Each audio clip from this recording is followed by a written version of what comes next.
Hi and welcome back to the channel, and thank you so much for clicking into this video. So in this video, I am going to teach you how to fix address on Google Maps. So make sure that you stay until the very end of this video so you don't miss any important step.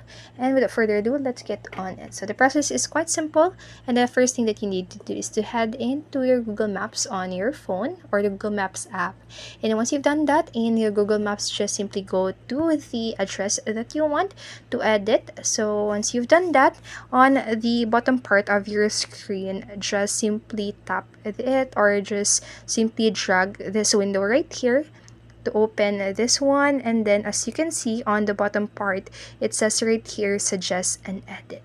So just simply tap on it, and then now you can just go ahead and edit the information that you want to edit here on Google Maps. So you can edit the name of the address or whatever it is that you wanted to edit here. So you can just do that in this section right here.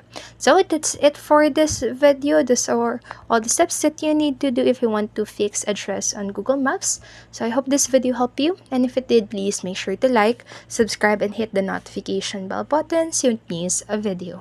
Thank you so much for watching, and have a great day. Bye bye.